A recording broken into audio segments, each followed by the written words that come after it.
Napakasarap nga naman humigop ng mainit na sabaw lalo na sa ganitong maulan-ulan at malamig ang panahon. Tara na at samahan niyo ako na magluto ng bangus na sinigang sa santol.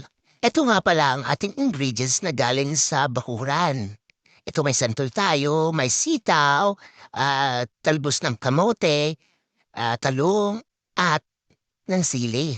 Ilang pinakulo ko lang si luya at kamatis at syempre ang ating santol. Para umasim, lagyan na rin kagad natin ng konting asin. O yan, nilagay ko na siya lahat. At ito na nga nilagay ko ng talbos ng kamote. Napakasarap ng talbos ng kamote. Kita niyo naman kumukulo-kulo.